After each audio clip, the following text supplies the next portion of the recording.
The guest of honor, I would like to invite Dr. 𝙏𝙝𝙖𝙣 𝙔𝙤𝙬, WHO representative in Tanzania, so he can give his short remarks. Karibu sana.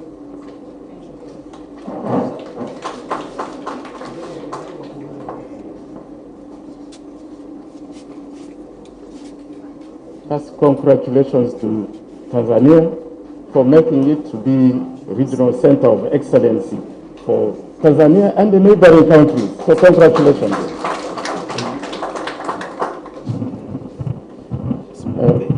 Guest of honor, my dear sister Ummy Mwalimu, the Minister of Health and Member of Parliament, the Chief Medical Officer, the directors here, government officials, delegates, representatives from Africa CDC, Africa Society of Laboratory Medicine, CDC Tanzania, my brother Mahesh, and all the partners here, representatives from the countries, because this is a regional center, so representatives from the countries which are all going to benefit from this center. Amojambo, habari za saizi. I'm really looking forward to us Africans speaking this language in subsequent launches.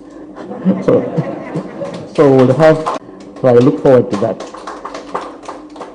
So it's my great pleasure to give remarks at this important occasion on this official opening ceremony for the Regional Center of Excellency for Biosafety and Biosecurity at the National Public Health Laboratory, Dar es Salaam, Tanzania, here today. Although we are launching this today, I'm also aware that last year in November, we already did some regional training where 9 countries did extensive training in this center. So this is a ceremonial, but otherwise, in terms of functionalities, it's already working.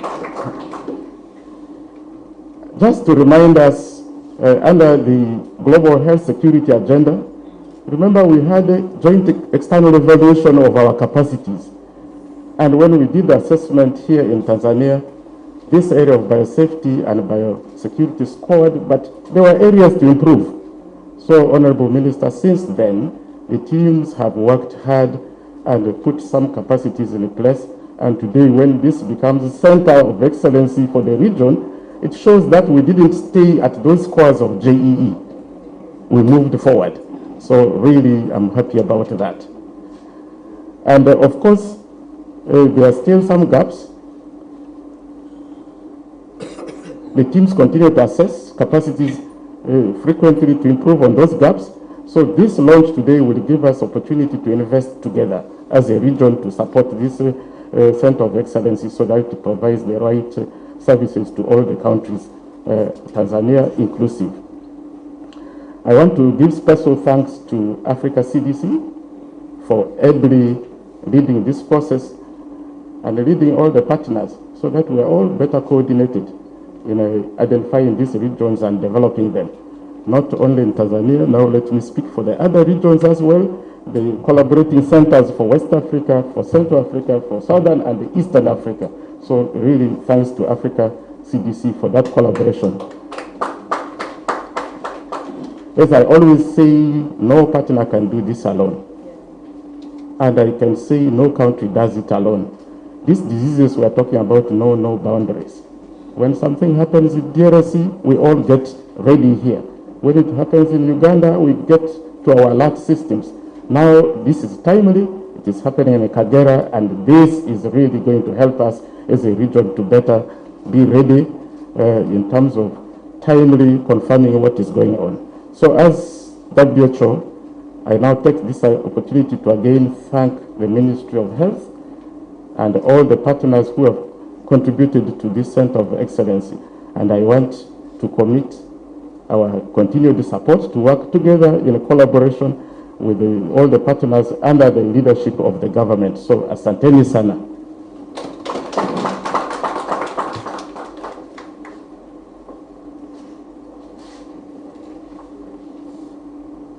Thank you very much, Dr. 𝙏𝙝𝙖𝙣. Now let me take this opportunity to invite Dr. Tokmo Maruta from the CDC Africa to give his remarks. Karibu sana.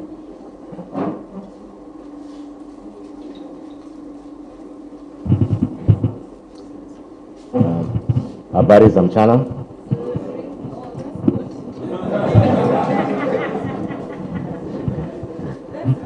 I hope to continue.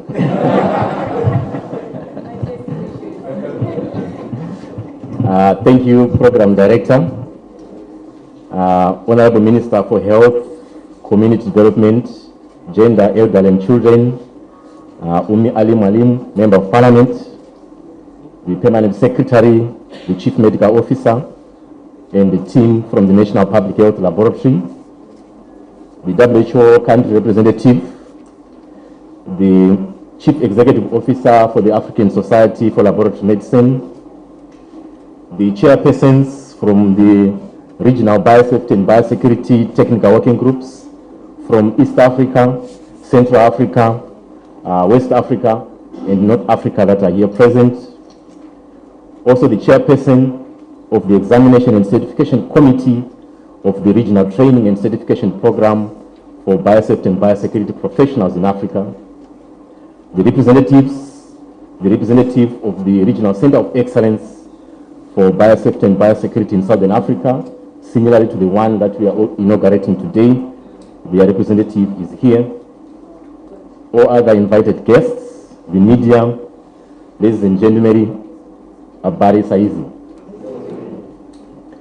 As I write on existing protocol, I would also like to bring warm greetings from Africa CDC, its leadership led by Dr. 𝙏𝙖𝙬𝙧, who is our current acting director, and also Dr. Yen Kebede, who is the head of laboratory systems and networks, whom I'm representing today.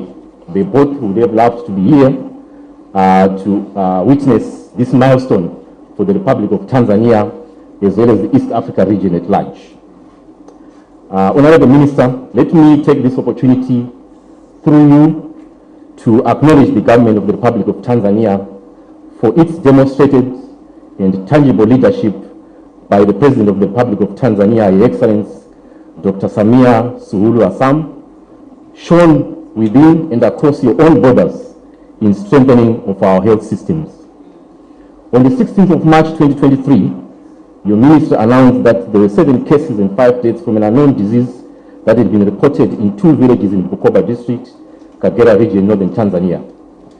The cases were later confirmed as Marburg virus infection locally by the National Public Health Laboratory. I don't hear you clapping, so I'll repeat. This was confirmed locally by the National Public Health Laboratory in Tanzania, leading to the official declaration of the outbreak on the 21st of March 2023. Honorable Minister, this transparency in sharing information in real time is a clear indication of your commitment to ensure our communities are safe and the health security of Africa at large and as the region is secured. No one is safe until everyone is safe. I would like to recall the 26th Ordinary Assembly of Heads of States and Governments that established the Africa CDC as the specialized technical institution of the Africa Union, established to support public health initiatives of member states. Your efforts, Honorable Minister, and the other efforts of other EU member states have collectively enabled us to work towards fulfilling our member states-driven mandate, which is to strengthen the capacity for our public health institutes to detect, to prevent, to control, and to respond quickly and effectively to disease threats. We also take this moment to acknowledge the support from the Republic of Tanzania in the implementation of the Africa Union Executive Council approval of the revised Statute of Africa CDC, which transforms Africa CDC from a specialized technical institution to an autonomous public health agency, giving it more independence and making it more flexible in responding to health emergencies. Among these is giving it the authority to declare public health emergencies in consultation with member states in the Africa region. Your trust in us is a true demonstration of the new public health order on trusted partnerships. For it is said, if you want to go fast, simply go alone. But if you want to go far, go together. Honorable Minister, as we celebrate this momentous occasion, I cannot forget the support from our long-standing development partners and partner states. The Government of Canada, through the Global Affairs Canada's Weapons Threat Reduction Program, under the auspices of the Global Partnership Signature Initiative, which has generously supported the Africa CDC Biosafety and Biosecurity Initiative, which will establish 4 other regional centers of excellence in the region. The center we are inaugurating today is the second following the Center of Excellence for Southern Africa, which is located at the National Institute for Communicable Disease in South Africa. In addition, let me also recognize the African Society for Laboratory Medicine, a pan-African organization that seeks to strengthen medical laboratory networks and systems in Africa, which is today represented by its Chief Executive Officer, Mr. Ndo. The partnership between CDC, ASLM, the Government of Canada, the Signature Initiative, the Republic of Tanzania, is a clear demonstration that alone we can do so little, but together we can do so much. The occasion we celebrate today is very much in line with the Africa CDC call for a new public health order, which is a roadmap to sustainable health outcomes on health security. 2 of its 5 pillars are actually exemplified in this occasion today. Firstly, the new public health order calls for investment in public health workforce and leadership programs. This to ensure that Africa has the workforce that it needs to address the health threats.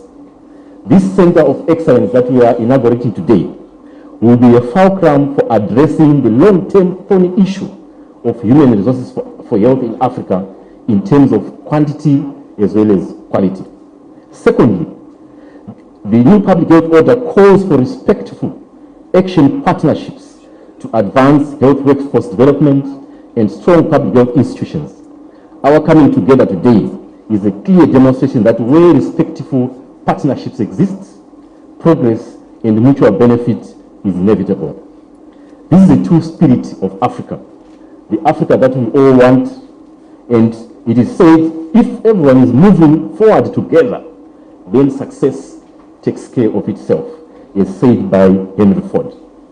Honorable Minister, in response to limited biosafety and biosecurity capacities of our member states, in 2019, Africa CDC, working with member states and its regional and global partners, launched the Biosafety and Biosecurity Initiative.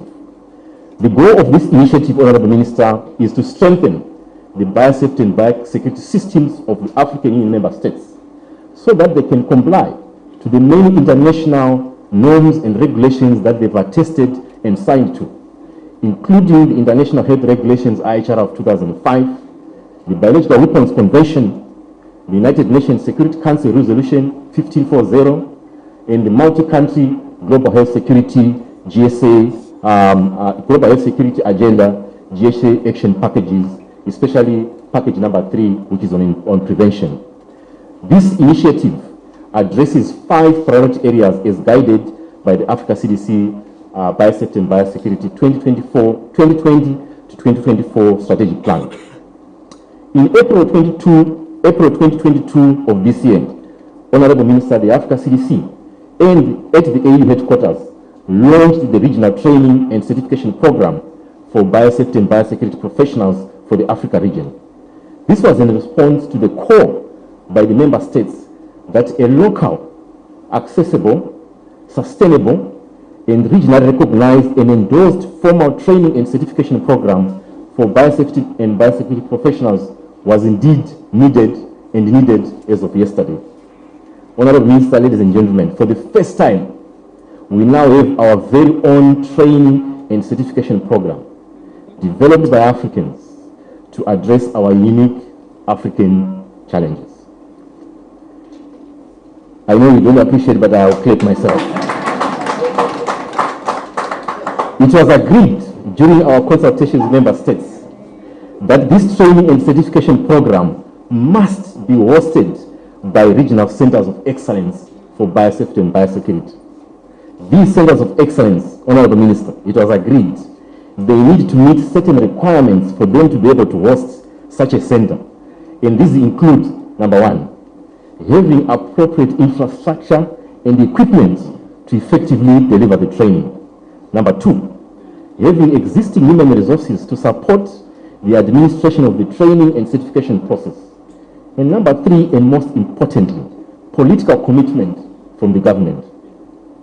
Honorable Minister and distinguished guests, following the application of the Republic of Tanzania and as per the process guided by our regional biosafety and biosecurity technical working groups of East Africa, a team of experts were then dispatched to Tanzania in January of 2023 to check if the proposed center does indeed meet the stipulated requirements. The answer to that is now well known. Otherwise, I will not be speaking to you today. Once again, on behalf of Africa CDC and our implementing partner, the African Society for Laboratory Medicine, I would like to congratulate the government of the Republic of Tanzania, the leadership of the Ministry of Health, and the National Public Health Laboratory team for being successfully endorsed as the Regional Center of Excellence for Biosafety and Biosecurity for East Africa. Let me also appreciate the Republic of Kenya, represented here by the chair of the Technical Working Group for East Africa. Also recognize Uganda, here represented by the chair of the Laboratory Director Forum, who competed with Tanzania. And they have now offered their full support for Tanzania.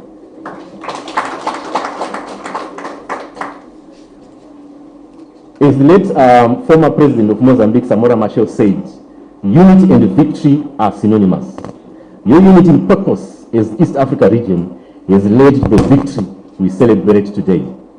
Haraka, hara, haina baraka.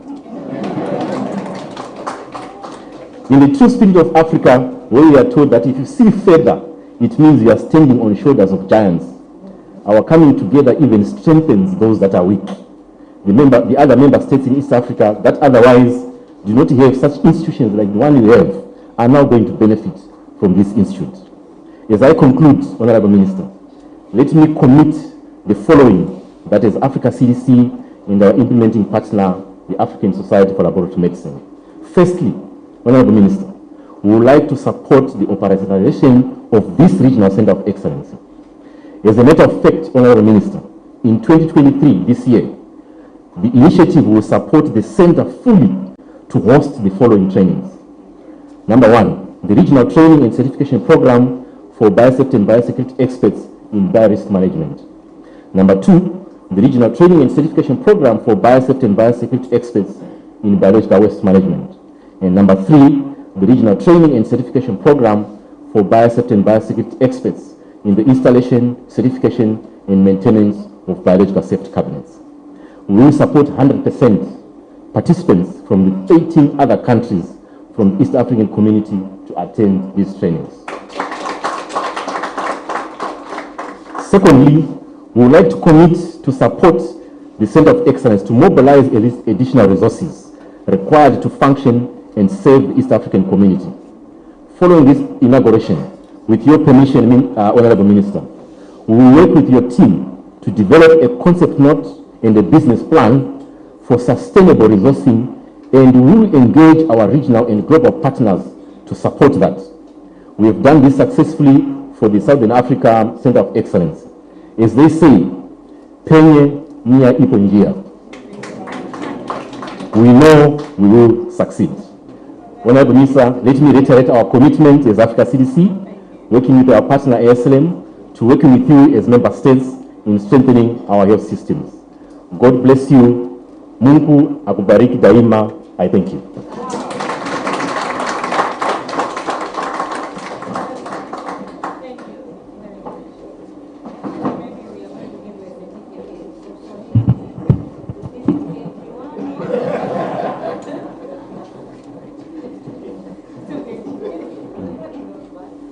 Honorable guests of honor, the high table, dear colleagues, ladies and gentlemen, I appreciate for your commitment and for all of you to be here for this occasion.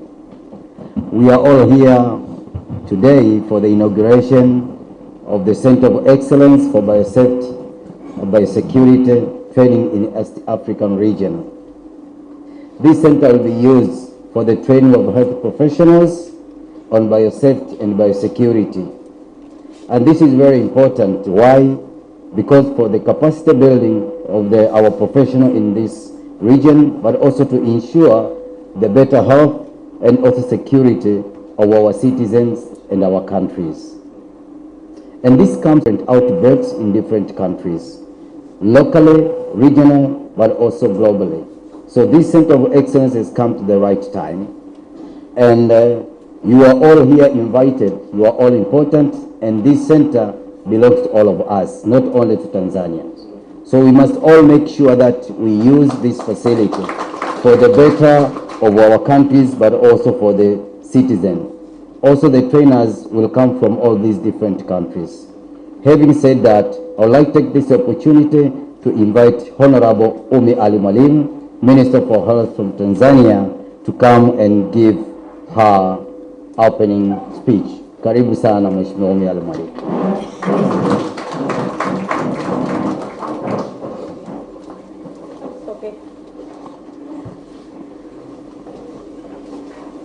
I'm also going to I'm going to deliver my statement in Swahili.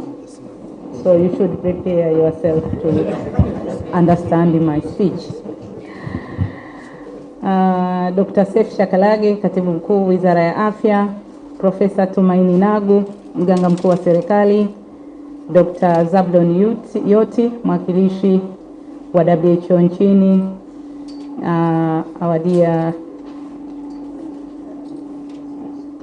partner from Africa CDC, Dr. Tokmo Maruta, Head of Division, Biosafety and Biosecurity, African CDC, Dr. Maheshi Swaminath, Head of CDC Tanzania, representative from National Public Health Laboratory from Uganda, and representative from Kenya, Tunisia, Malawi, Uganda, Botswana, Gabon, Nigeria, South Africa, representative from USAID, representative from Department of Defense, US Embassy, Dar es Salaam Regional Medical Officer, dear colleagues from government ministries, Prime Minister's Office, responsible for One Health Desk. We have also a representative from Ministry of Foreign Affairs and the East African Cooperation, Ministry of Livestock, P.O. Raj, Public President Office, Regional Administration, Local Government, ndugu wanahabari, wageni waalikwa, watumishi wa Public Health Laboratory of Tanzania, National Medical Research Institute, NIMRI, all protocols observed. Na wasalimu kwa jina la Jamhuri ya Muungano wa Tanzania. I greet you in the name of the United Republic of Tanzania. Kazi endelee. Let us work continue. Kazi, you know, fifth phase government was hapa kazi too. Nothing else. It's about work. So when Samia came into power, we will continue what we started during the fifth phase of the administration. Anyway, let me first of all, this is speaking in Kiswahili. Okay, let me stick to this one. But before awali ya yote nianze kwa kumshukuru Mwenyezi Mungu mwingi wa rehema kwa kutuwezesha kukutana mahala hapa kwa shughuli hii muhimu ya ufunguzi wa kituo cha kutoa mafunzo ya ulinzi na usalama wa vimelea kwa wataalamu wa afya katika Maabara ya Taifa ya Afya ya Jamii kwa kanda ya Afrika Mashariki. But before I proceed, allow me to thank our colleagues from Kenya, Uganda, Tunisia, Malawi, Botswana, Gabon, Nigeria, and South Africa for accepting our invitation to come to Dar es Salaam. Warmly welcome. This is actually our public health laboratory, but here is basically the training center. We have another premises about maybe 10 or 5 kilometers from here, where we do all the testing of the samples. And waandishi wa habari msije mkakimbia mkasema waziri zile sampuli za Marburg mlizileta hapa, zile ziko kule Mabibo, sawa? Msije mkaanza kukimbia mkaogopa, sawa? Kwa hiyo zile ziko Mabibo. Hapa sasa ni kituo cha mafunzo. So warmly welcome, but on behalf of the government of the United Republic of Tanzania, allow me to thank Africa CDC for accepting our application to host or to become Center of Excellency for biosafety and biosecurity training in the East Africa region. Thank you very much. But allow me also to congratulate my team. Hongereni sana for the very good work which you have put until today. We are going to receive the certificate from the Africa CDC. Maabara yetu ya afya ya jamii sasa inakuwa kituo cha umahiri kwa ajili ya mafunzo ya ulinzi na usalama wa vimelea katika maabara ya taifa ya afya ya jamii. Kwa hiyo hongereni sana timu yote, Dr. mkurugenzi mpaka National Lab Manager na watumishi wote, hongereni sana kwa kazi kubwa na nzuri. Lakini Dr. Maruta ameongea jambo moja kubwa sana kwa Kiingereza ambalo nilitaka Watanzania waliseme, walifahamu kwamba dunia sasa hivi magonjwa haya hayana mipaka. Na katika kupambana na magonjwa haya hatarishi na ya kuambukiza na magonjwa ya mlipuko, nchi wanachama wa shirika la afya duniani zinapaswa kujenga uwezo kwanza wa kuprevent, tuzuie tusipate magonjwa. Namba 2, una prepare, unajiandaa. Sawa, niona mwaka jana tulikuwa tunajiandaa wakati kuna outbreak ya Ebola Uganda. Tukajiandaa kila kitu. Ukishajiandaa unaangalia, je, unajiandaaje? Ukipata mgonjwa leo unampeleka wapi? Tumepata mgonjwa leo, tunao uwezo wa kupima. Tumepata mgonjwa leo, tuna wataalamu, tuna vifaa tiba. Kwa hiyo hiyo ndio hatua ya pili, to prepare. Hatua ya 3, to detect. Sasa je, tumesikia kwa mfano kilichotokea Bukoba, Kagera. Tumeona tu taharuki kwenye jamii, watu 5 wamefariki, wagonjwa 3. Sasa ndio alichokuwa anasema Dr. Maruta hapa, to detect, kwamba tunapaswa kujenga uwezo wetu wenyewe wa kugundua kwa kutumia uwezo wetu wa ndani, kwamba je, ugonjwa huu uliokuwa umeua watu wa Kagera ni ugonjwa upi? Na shukuru kwamba kama Tanzania tuna uwezo, hatukuzipeleka sampuli nje ya nchi. Sampuli hizi zimepimwa na wataalamu wetu wa Tanzania wa ndani, wakatuhakikishia kwamba uwezo tunao, ugonjwa huu unaitwa Marburg. Nikamuuliza mganga mkuu wa serikali, are you sure it is Marburg? Asema, yes minister, we have tested, we have run the samples 3 times. Then I said, are you sure? And then she told me yes. I said, okay, why don't you bring the samples to Dar es Salaam? Because we have put a mobile lab in Kagera region as part of our preparedness to the Ebola outbreak in Uganda. So I was trying to say it in Kiswahili so they can understand. Hizo nje. Kwa una detect. Uwezo kudetect kwa Kiswahili ni kugundua. Kutambua. La 4, baada ya kutambua sasa umeshajua ni Marburg, you respond. Kwa hiyo sasa ndio Professor Bakari, Kiswahili cha respond. You know, Kiswahili is also very difficult, tukuchukua hatua.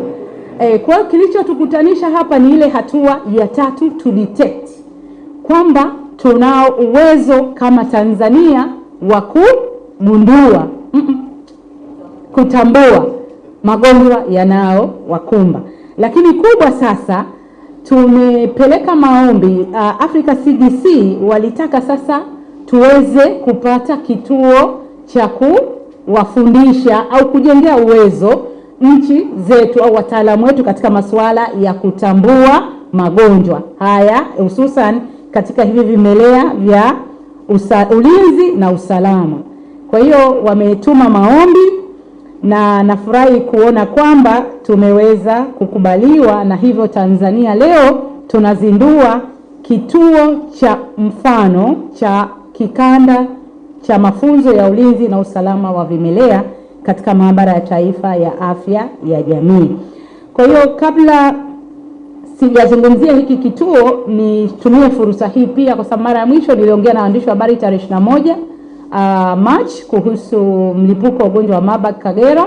Kesho nitafanya press conference. Kwa kesho tutazungumza masuala ya Marburg, kuwapa mrejesho hali ikoje, lakini kipekee kwa kweli I just want to once again, because Africa CDC is here, I just want to affirm Tanzania's commitment to put all necessary measures in order to contain the outbreak, the Marburg outbreak in Tanzania. And I would like to thank our partners, Kakayoti, thank you very much. He even actually accompanied me to Bukoba. We went to Bukoba, and then UNICEF country representative, Shalini, and also accompanied me to Bukoba. Kubwa ni kwamba we have already contained the outbreak. The outbreak is still confined within two families, in two families, and also for the healthcare workers actually who provided services to the patients. Na ndio muhimu sasa wa hichi kituo kwa sababu one of the death actually is from the healthcare worker. Actually it was a lab technician. Yes, it was a lab technician at the health center. Kwa mafunzo haya sasa mmeona hivi vimelea ni ya jinsi ya Kiswahili kigomo kujilinda. Kwa hiyo ndio maana mafunzo haya like Dr. Yoti has said yamekuja wakati muafaka, kwamba sasa yatazidi kuwajengea uwezo wataalamu wetu wa maabara katika masuala haya ya vimelea vya ulinzi na usalama, vimelea vya mafunzo ya ulinzi na usalama wa vimelea. Kwa hiyo yamekuja kwa wakati mzuri. And also let me thank my dear brother Mahesh from CDC US for your technical and financial support to enable Tanzania at least contain the Marburg outbreak in Tanzania. The way forward right now, we want to focus on surveillance. We want to focus on surveillance, especially event-based surveillance. So we are going to invest even on community health workers, because our index case came from an island in the middle of Lake Victoria. Lake Victoria, and then when it is high season, they get all types of people from East Africa, from Kenya, from Uganda, from DRC, Congo, even from South Sudan, from Rwanda, from Burundi. So they go there and then to buy fish. And we have only one dispensary there. And then, how many staff? Maybe 2 or 3. Yeah. So we think maybe we need to invest. We thought we should now invest on community health workers who can at least help us in terms of community-based surveillance, and also try to provide education, the information, and proper communication about the Marburg outbreak, so in order to contain the outbreak. Having said that, let me now switch back to this National Public Health Laboratory Regional Center of Excellence for Biosafety and Biosecurity. Waandishi wa habari, kesho tutazungumza, si ndio, ya Kagera Sawa? Kesho tutazungumza ya Kagera, tutawapa muda. I thought I should actually inform you the status of our efforts to contain the outbreak, but so far everything is good. Maybe what we have learned, just to share with you. Actually, I learned from my dear sister, Dr. Jenny, Minister of Health from Uganda, responding so fast. You have to make quick decisions. I know it is difficult because, for example, today, you know, when I see travel advisory from other countries, don't go to Tanzania, it is discouraging countries. Seriously, it is discouraging countries. to be transparent. At least it's good to alert to your citizens that there are 1, 2, 3, 4, 5. You need to be careful when you go there. We are here. Is there a Maabara in Dar es Salaam? There is even no Maabara in Mwanza. Not only Dar es Salaam, even in Mwanza. There is no, we don't have even a single case. But anyway, I really want to thank the U.S. government. Mahesh, please send my warmest appreciation to Ambassador, because they didn't cancel Her Excellency Vice President visit to Tanzania. So if the Vice President of the U.S. came to Tanzania, really, Mahesh, thank you very much. They told us, Minister, you need to be open so at least we can prepare a contingency plan. Well, this is what is needed. They need to know whether we have taken all necessary measures to contain the outbreak. So, Mahesh, I don't know whether is it okay? I think you are comfortable. Thank you, you are fine.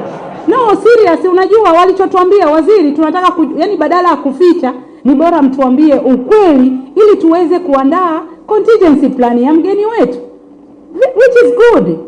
Unajua mimi I just want to encourage my dear colleague from other African countries. We just need to be open and make quick decisions. We will be able to protect our people. I'm standing here with pride because I don't have any new case. Because we take decision quickly. So people, they knew that it is Maabara. Even the communities were helping each other now. We got too many alerts. It is just, it is, so you just go there, you take the samples, it is not Maabara. Yeah. Komini waombe, I just want to appeal to you. We just need to fulfill our obligation under the international health regulation. If there is any outbreak, then we just respond and communicate quickly. For me, I had to convince my superiors also that we have to do it for Tanzanians. We have to protect our people because they knew now it is Maabara. So everybody actually was taking care of he or herself. Baada ya kusema hayo, mingine tuongea kesho, naomba hii ni off records. Catherine anambia niko live, lakini sio mbaya. Kwa hiyo kesho tutaongea, lakini mimi nafurahi kwamba tumeweza kucontain, tunasimama kifua mbele. Yani tumeumia kama tungeongeza wagonjwa. Lakini kumbe uamuzi wetu umetusaidia, tumewalinda wa Tanzania. Lakini uamuzi wetu pia umetusaidia kwamba tumepata mgeni ambaye ni very very strongest woman in the global. Amekutana na rais wetu, kwetu sisi kama sekta ya afya ni heshima kubwa sana. So Mahesh, thank you very much for believing in our efforts to control the outbreak in Tanzania. Baada ya kusema hayo, sasa nataka kusema kwa ufupi kwamba serikali kupitia Wizara ya Afya inafanya juhudi mbalimbali za kuhakikisha usalama wa afya za Watanzania na wote waishio ndani ya mipaka Tanzania unalindwa. Wizara inatekeleza viwango vya kitaifa na kimataifa katika kuhakikisha vimelea hatarishi vinavyotokana na hatua za upimaji na tafiti ndani ya maabara havisambai katika jamii na kuleta madhara kama vile milipuko ya magonjwa. Ulindaji wa vimelea hivi ni muhimu sana kwa kuwa endapo vikizagaa kwa bahati mbaya au kwa maksudi vinaweza kusababisha madhara makubwa ikiwemo kutumika vibaya kama silaha ya kibiolojia, biological weapons. Wizara inatekeleza mpango mkakati wa ulinzi na usalama wa vimelea ulioandaliwa na Africa CDC ambaye ni mdau mkuu anayesimamia kinga na kuboresha huduma za afya kwa nchi wanachama wa Umoja wa Afrika. Kwa kuwa vimelea hatarishi vinaweza kutoka kwa wanyama kwenda kwa mazingira na baadaye kuathiri afya ya binadamu, utekelezaji wa afua ya biosafety, biosecurity ni swala mtambuka baina ya wizara mbalimbali nchini. Kama mnavyofahamu pia hata hichi virus huyu wa Marburg anatoka pia, asili yake anatoka kwa wanyama. Lakini kwa hiyo baada ya kuwa kwa wanyama anaweza kaenda kwa binadamu, alafu kwa binadamu ukipata maambukizi ndio anaweza kwa binadamu mwingine, au binadamu anaweza akayapata moja kwa moja kutoka kwa binadamu mwenzie. Kwa sisi kama serikali tunaratibiwa na ofisi ya Waziri Mkuu. Nashukuru mko hapa.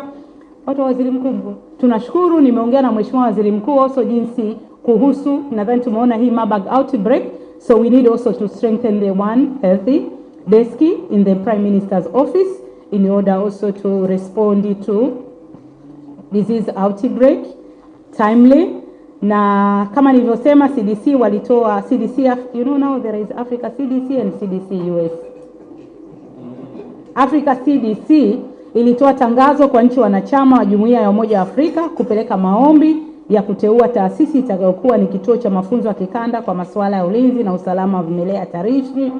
Na sisi Tanzania tulipeleka maombi Septemba 2022, na kama alivyosema Dr. Maruta, Dr.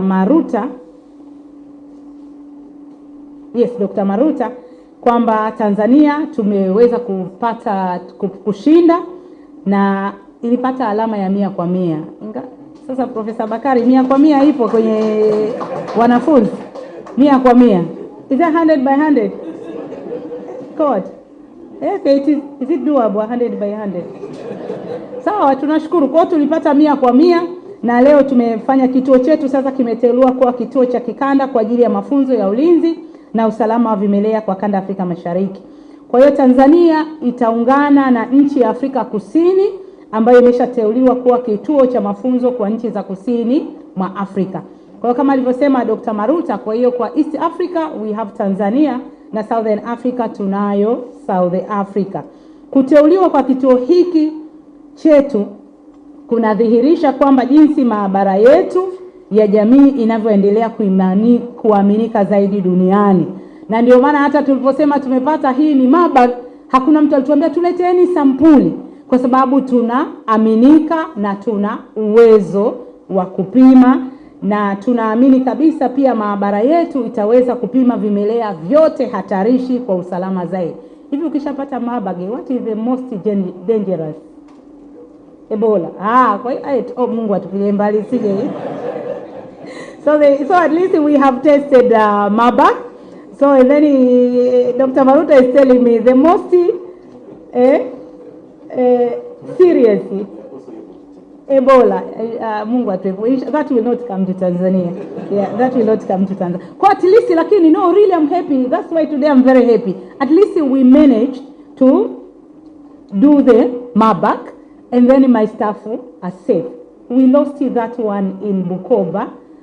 I don't know now. We have to do something also to the purpose of this Center of Excellence is also for this particular reason. Yes. Kwa hiyo watu wa maabara, MELSAT, you are here also. We need also to communicate and sensitize our members. MELSAT is medical, what is that? Association, of medical laboratory and scientists. So MELSAT nadhani will be working with you also to make sure we do protect our members.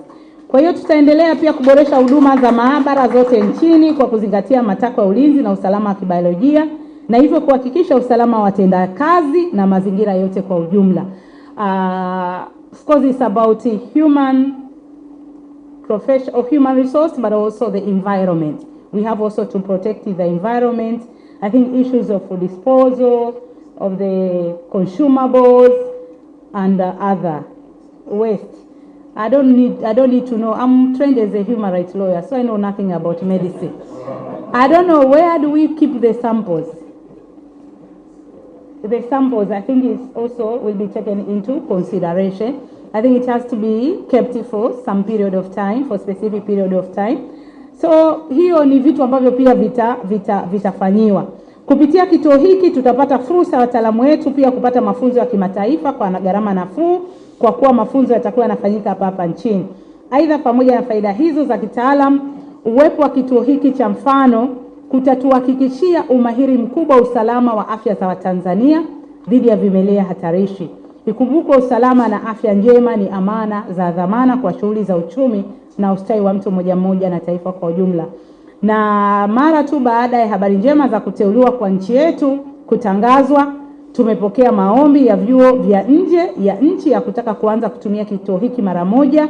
Dr. Yoti has already mentioned that we have already started training professionals from other countries.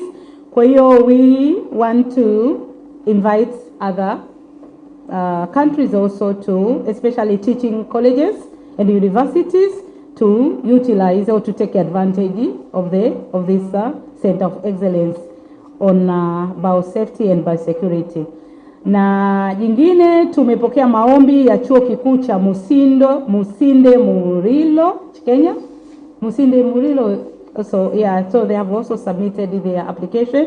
They are going to bring students who are doing undergraduate program on biosafety and biosecurity.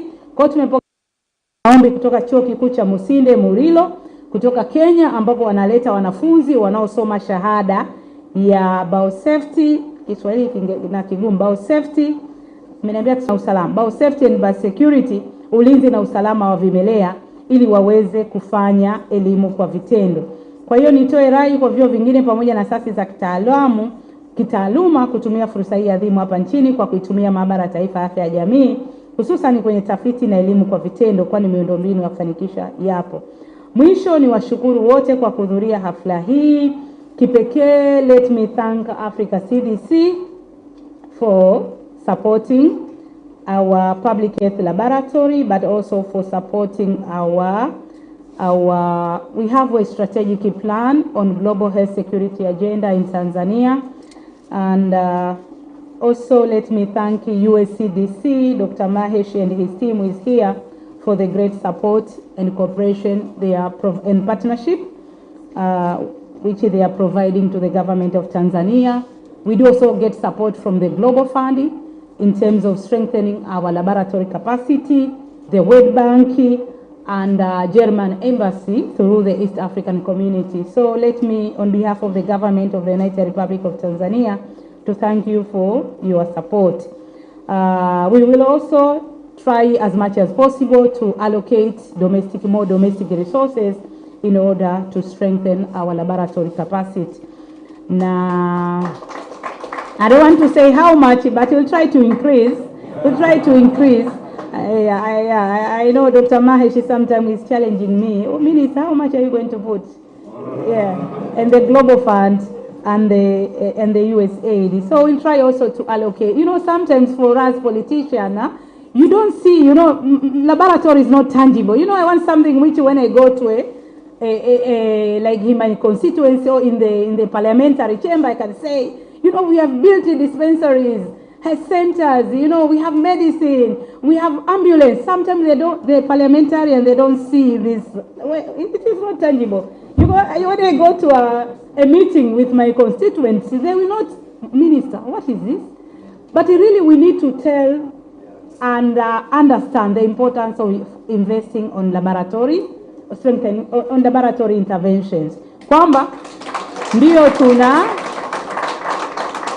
yeah, you are right. I think we will try to find a good language. Maybe permanent secretary and chief medical officer try to give me a good language to communicate to fellow members of parliament, even to the Tanzanian citizen. You know, they don't see it. Hey, lakini we have to find a good language. Okay, if we invest on laboratory capacity, then we'll be able to detect disease on timely, and then so people will not get sick, people will be able to produce, and then children will be able to go to school, and then even it will be, I mean, people will be saving their money, because if we know it is malaria, it is malaria. If it is Ebola, it is Ebola. If it is Marburg, it is Marburg. So you don't need to go here, tomorrow here, and then you'll be able to save quite a lot of money. So you have to help us. You have to help us, the politician, how to communicate. Yeah? So in order, when we say let's say 1 million USD for laboratory capacity, at least people will understand the importance of it. So once again, thank you very much. Warmly welcome to Tanzania. Thank you very much, Africa CDC, for accepting our application to, you know, Center of Excellency for Biosecurity and Biosafety Training in Eastern Africa. Asanteni sana. And to our dear brothers and sisters from outside Tanzania, karibuni sana. This is your home. Feel free. I don't know whether you'll have much time to see the other side of Dar es Salaam. I'll be here only in Dar es Salaam. So karibuni sana. Next time maybe we'll take you to Bukoba. Once I think within the next few days we are going to declare the that we have basically ended the outbreak. We are counting the 21 days since the last case. And tomorrow I'll do the press statement. But maybe yeah, tomorrow I'll do. So at least really we are counting now. So to be honest, I'm so happy.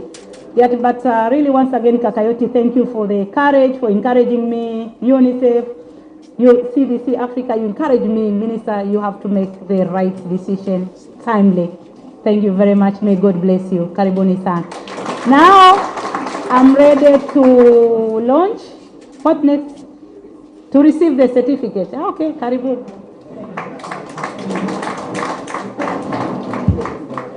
Asante. Sasa tunaenda kwenye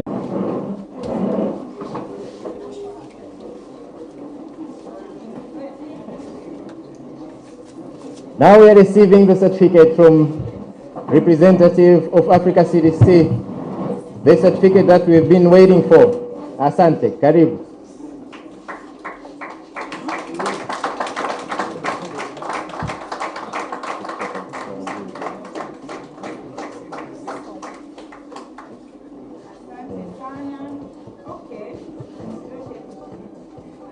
Thank you. And guest of honor, the National Public Health Lab has prepared the gift for our colleagues. So, we have nice pictures.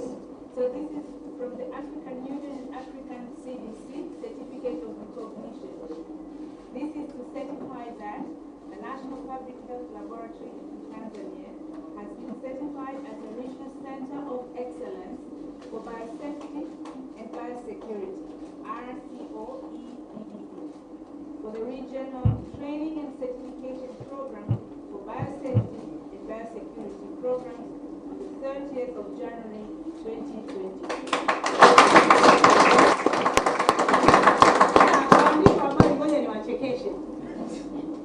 Wenyewe wanaona yani hapa sisi tunaweza kuona kitu kidogo, lakini hawa wataalamu wangu they are so excited, ni jambo kubwa sana.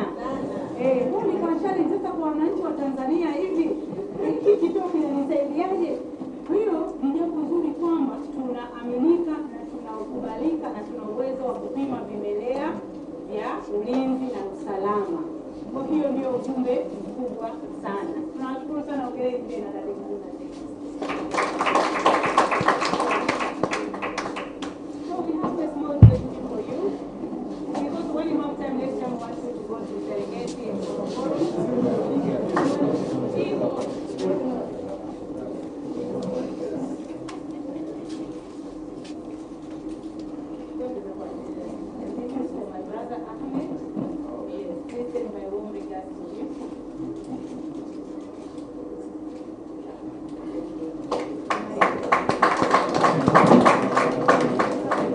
Asante sana. Mgeni rasmi, ndugu mgeni rasmi, kwa ruhusa yako tunaomba tupige picha ya pamoja na nitaita makundi mawili. Kundi la kwanza ni wawakilishi wa Wizara ya Afya, wawakilishi wa Wizara ya Mifugo na Uvuvi, wawakilishi kutoka ofisi ya Waziri Mkuu, na wawakilishi kutoka Wizara ya Mambo ya Nje na Ushirikiano wa Afrika Mashariki, pamoja na ofisi ya Rais TAMISEMI, pamoja na ofisi ya Rais Mazingira, ofisi Vice President. Kwa hiyo naomba mfike hapa nyuma tuweze kupiga picha ya pamoja. Hiyo ni group la kwanza.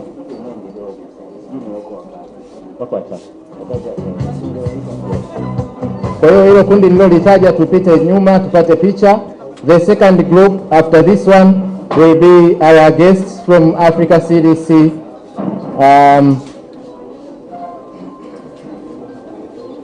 US CDC Tanzania, USAID, DOD, and other development partners and implementing partners. After this photo, you will come to take the photo. Karibu pia mganga mkuu wa mkoa wa Dar es Salaam.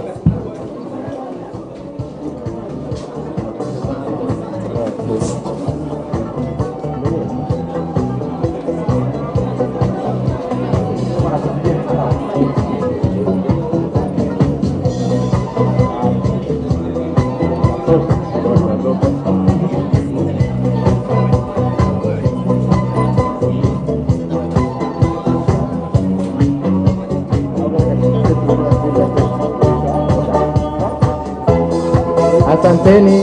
Now karibu kundi la pili, the second group of delegates from Africa CDC, the chairman of technical working groups, the representative of examination council, development partners, USAID, DOD, implementing partners, AFHL, CDC, you are welcome.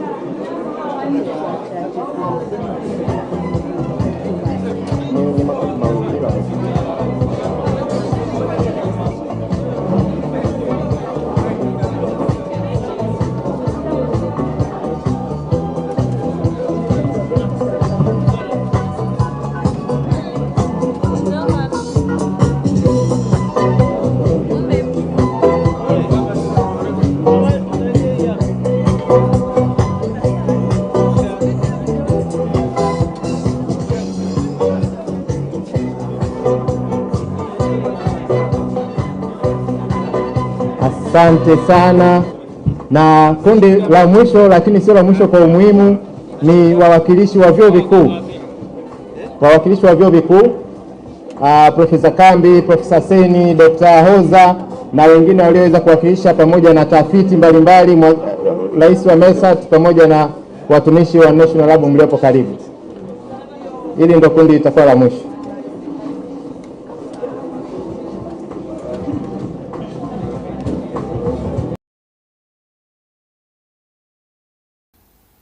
CP Salum Hamduni, mkurugenzi mkuu wa TAKUKURU, pamoja na ujumbe ulioambatana nao, Dr. Othman Ali Abbas, mdhibiti na mkaguzi wa hesabu za serikali ya mapinduzi ya Zanzibar, mwanasheria mkuu wa serikali Jaji Elieza Feleshi. Napenda pia kutambua uwepo wa gavana wa BOT Emmanuel Tutuba. Napenda pia kutambua uwepo wa wenyeviti wa kamati mbalimbali za Bunge la Jamhuri ya Muungano wa Tanzania. Wageni waalikwa, mabibi na mabwana, karibuni Ikulu ya Dar es Salaam.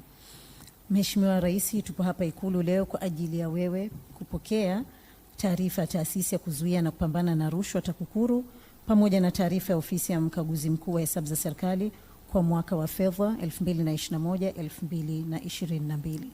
Na bila kupoteza muda, basi naomba sasa Mheshimiwa Rais nimkaribishe mkurugenzi mkuu wa TAKUKURU CP Salum Hamduni aweze kuwasilisha taarifa yake. Karibu sana.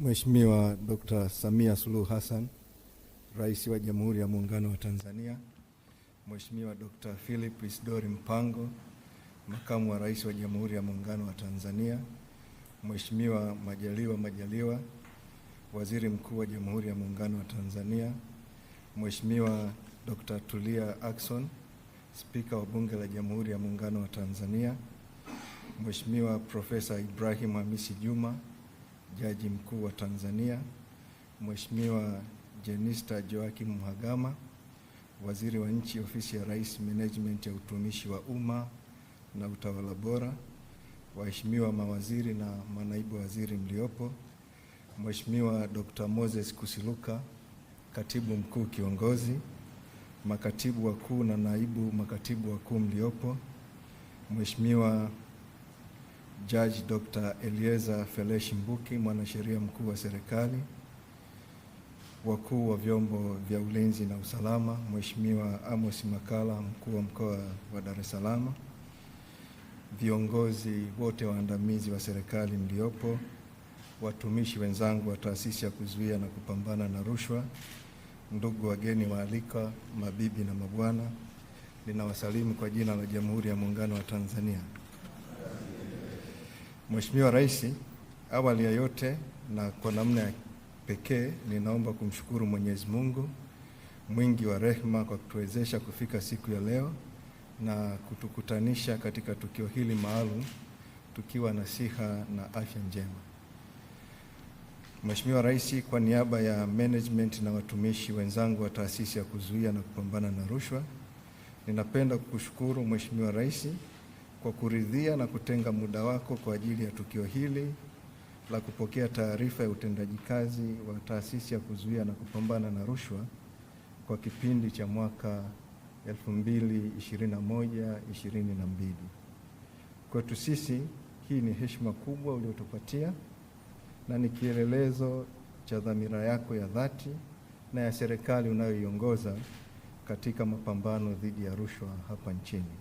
Tunakushukuru sana Mheshimiwa Rais.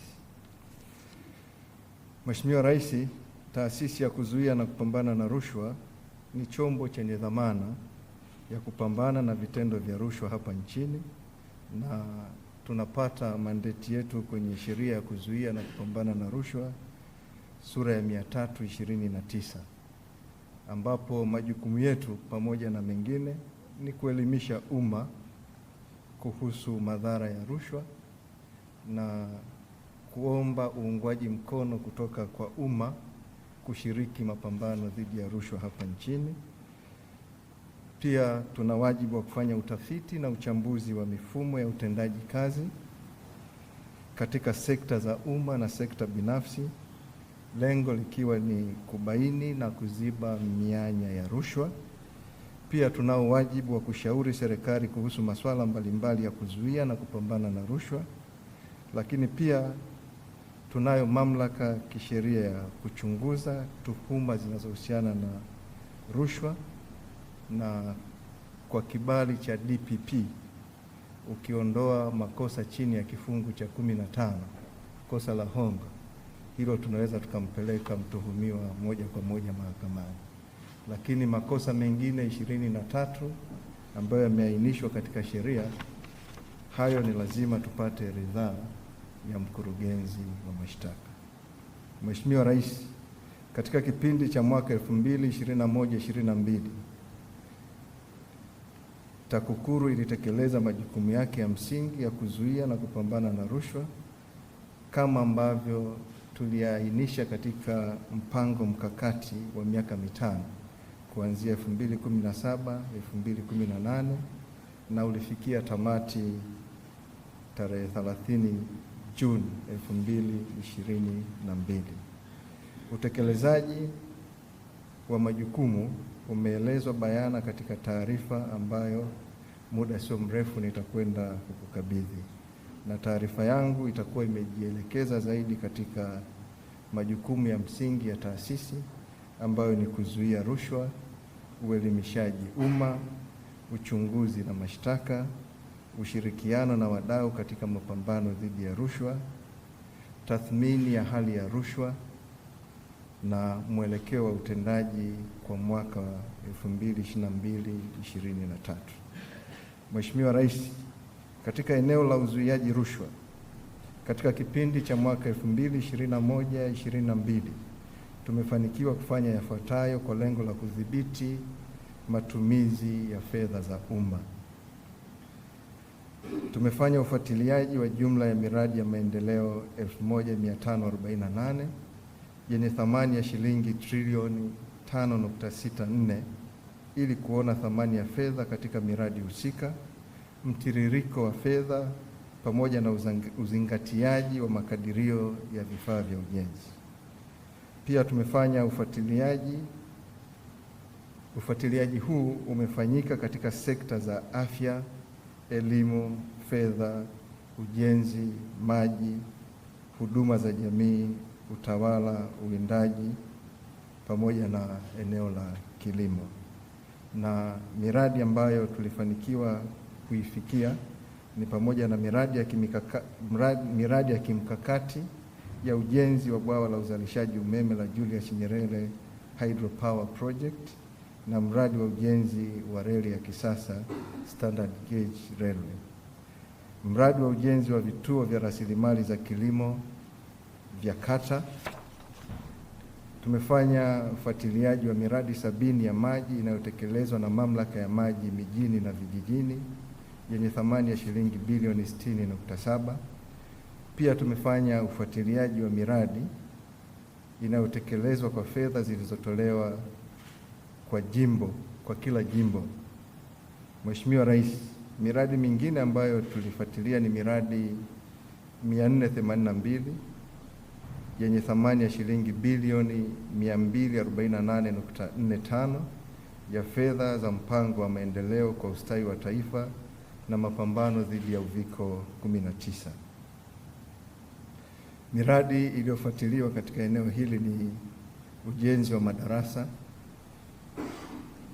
nyumba za walimu na mabweni, ujenzi na ukarabati wa vyuo vya ufundi vya VETA, ukarabati wa hospitali na majengo ya huduma za dharura na ununuzi wa vifaa vya afya.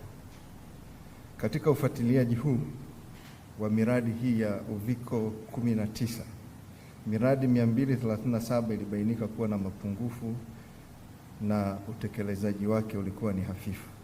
Baadhi ya mapungufu yaliyobainika ni pamoja na kutozingatia michoro na BOQ iliyotolewa na wizara, ubora wa kazi na vifaa usioridhisha uliosababishwa na usimamizi dhaifu, sheria ya ununuzi wa umma namba 7 ya mwaka 2011 pamoja na kanuni zake za mwaka 2013 kutozingatiwa, michakato ya zabuni kuanzishwa bila uwepo wa specifications kwa bidhaa zinazonunuliwa, ununuzi wa vifaa vya ujenzi vyenye bei kubwa kuliko bei ya soko.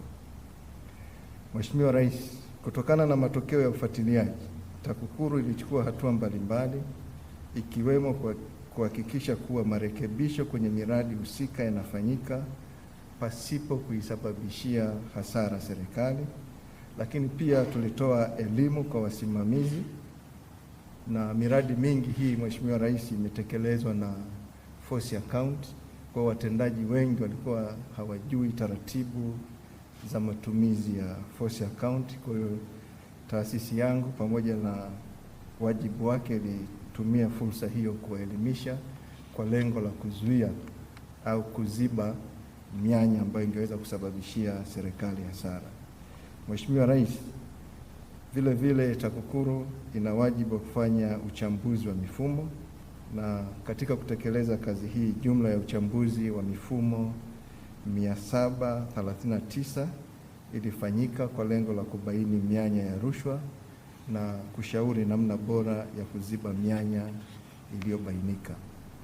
Tulifanya uchambuzi wa mfumo wa upatikanaji, usambazaji na udhibiti wa bidhaa za afya katika mikoa ya Mbeya, Kilimanjaro na Dar es Salaam. Na katika hili tuliweza kupitia hospitali ya Kibong'oto, Kilimanjaro Christian Medical Center, hospitali ya Kanda ya Mbeya, hospitali ya Taifa Muhimbili, taasisi ya saratani Ocean Road, taasisi ya tiba ya mifupa Muhimbili, na tuliweza pia kufikia hospitali 4 za wilaya, vituo 5 vya afya na zahanati 9. Aidha, katika uchambuzi wa mfumo iliyofanyika katika iliyokuwa Wizara ya Afya, Maendeleo ya Jamii, Jinsia, Wazee na Watoto, kwa sasa Wizara ya Afya, pamoja na kuifikia MSD. Uchambuzi huu pamoja na mengine ulibaini baadhi ya bidhaa za afya nchini unaathiriwa na mambo yafuatayo: kutofuatwa kwa mwongozo wa usimamizi wa matumizi ya fedha za uchangiaji wa mwaka 2017 ambao umeelekeza kuwa 50% ya mapato itumike kununulia bidhaa za dawa. Udhaifu katika mfumo wa udhibiti wa bidhaa za afya vituoni kutokana na kutofanyika kwa ukaguzi wa mara kwa mara wa bidhaa za afya. Kutosimamiwa na kutotumika kwa mifumo ya kielektroniki katika maeneo mengi ya kutolea huduma, pamoja na matumizi hafifu ya nyaraka zinazotumika katika utoaji wa huduma za afya. Mheshimiwa Rais, pia TAKUKURU ilifanya uchambuzi wa utendaji wa wakala wa huduma za ununuzi serikalini JIPSA. Uchambuzi ulifanyika katika taasisi nunuzi za umma 65 kwenye mikoa 18 Tanzania bara. Lengo la uchambuzi ilikuwa ni kutathmini ufanisi wa mfumo wa utoaji huduma kwa wateja na kubaini mianya ya rushwa. Matokeo ya uchambuzi: huduma na bidhaa kutopatikana kwa wakati, hasa ununuzi wa magari; kutopatikana kwa huduma ya mafuta inapohitajika nje ya muda wa kazi, na JIPSA kutumia muda mwingi kufanya ugomboaji wa mizigo, pamoja na taasisi za umma kutolipa kwa wakati au kutolipa kabisa baada ya kupatiwa huduma. Vile vile TAKUKURU ilifanya uchambuzi wa vihatarishi vya rushwa katika bandari ya Dar es Salaam, lengo likiwa ni kudurusu mfumo wa utendaji kazi ili kubaini maeneo yenye vihatarishi vya rushwa. Matokeo ya uchambuzi yalibainisha kuwa maeneo ya huduma yenye vihatarishi vya rushwa ni pamoja na eneo la forodha, eneo la ubebaji mizigo, mapato katika bandari na ukaguzi unaofanywa na taasisi zilizoko bandarini, kwa maana ya Shirika la Viwango Tanzania, Kilimo, Misitu, Mawasiliano na TANROADS. Aidha, uchambuzi ulibaini kuwa vihatarishi hivyo vya rushwa vinasababishwa na mambo yafuatayo: mifumo ya tehama kutosomana. Mifumo hii ni ya GEPG, cargo system na mfumo wa TANSIS. Wateja kutojua taratibu za kufuata ili waweze kupata huduma. Uwajibikaji hafifu wa baadhi ya watendaji wa mamlaka, lakini pia fikra potofu za baadhi ya watumishi kwamba bandarini ni sehemu ya kwenda kuchuma fedha.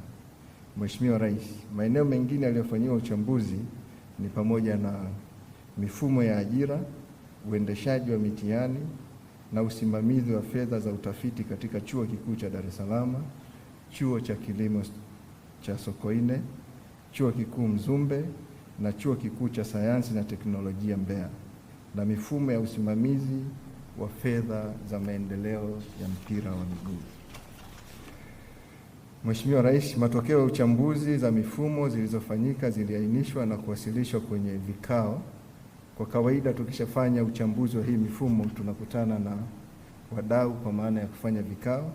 Tulifanya vikao 459 ambapo tulikubaliana kuweka mikakati ya kuona namna ya kuziba mianya ya rushwa. Na kupitia vikao hivyo tuliweza kuwa na mapendekezo 1642 na kati ya mapendekezo hayo 1378 sawa na 83.9 yalitekelezwa. Mheshimiwa Rais, kutokana na kazi za uzuiaji rushwa zilizofanyika, vitendo vya rushwa ambavyo vingeweza kutokea na kusababisha ubadhirifu na ufujaji wa rasilimali za umma viliweza kudhibitiwa. Miradi ya maendeleo iliyofuatiliwa iliweza kukamilika au kutekelezwa kwa ubora uliokusudiwa na wananchi wameweza kupata huduma na stahiki kwa wakati. Mheshimiwa Rais, maeneo yaliyofanyiwa uchambuzi, utafiti na miradi iliyofuatiliwa pamoja na ushauri ambao tuliutoa kwa mamlaka vimeelezwa kwa kina kwenye taarifa tunayoiwasilisha leo kwako kuanzia ukurasa wa 5 hadi wa 25. Mheshimiwa Rais, eneo lingine ni eneo la uelimishaji umma. Katika kuhamasisha umma kushiriki mapambano dhidi ya rushwa, elimu ilitolewa kwa makundi mbalimbali ya wananchi kwa kutumia mbinu ya matumizi ya tehama na mbinu za ana kwa ana, kwa lengo la kuongeza uelewa na kubadili mtazamo wao katika kuzuia na kupambana na rushwa na kuwezesha wananchi kuchukua hatua stahiki. Jumla ya kazi 13177 za uelimishaji umma zilifanyika. Tuliweza kufanya semina 2664, mikutano ya hadhara 2965, maonesho 326, vipindi vya redio na televisheni 411. Tuliweza kuandaa makala 618. Tuliweza kufanya mikutano na waandishi wa habari 64. Tumeweza kuandaa majarida 6, machapisho 9, lakini pia tumeweza kuimarisha klabu za wapinga rushwa 1354. Kati ya hizo shule za msingi ni klabu 3911, shule za sekondari 2075 na vyuo klabu 68. Walengwa katika uhamasishaji huu ulikuwa ni wananchi kwa ujumla, watumishi wa umma na taasisi zisizo za kiserikali, vyama vya siasa, viongozi wa dini, sekta binafsi, waandishi wa habari, wasanii, wanafunzi wa shule za msingi, sekondari na vyuo. Mheshimiwa Rais, TAKUKURU inatambua umuhimu wa ushiriki wa vijana kwenye mapambano dhidi ya rushwa. Hivyo katika kipindi hiki ushiriki wa vijana umeendelea kupewa kipaumbele kwa kuimarisha klabu za wapinga rushwa shuleni na vyuoni kama ambavyo nimeeleza hapo juu, lakini tulishirikiana na Chama cha Skauti Tanzania pamoja na Ofisi ya Rais, Tawala za Mikoa na Serikali za Mitaa kutoa mafunzo kwa wawezeshaji ili kuupitia mwongozo wa mafunzo wa kuwafundisha vijana wa skauti kuhusu kuzuia na kupambana na rushwa. Mafunzo haya yalilenga kuwaongoza wawezeshaji ili wafundishe vijana wa skauti kuwa waadilifu, wawajibikaji na wazalendo, kuanzia wao binafsi, katika familia zao, jamii na taifa kwa ujumla. Mheshimiwa Rais, kutokana na ushirikishwaji wa wananchi kupitia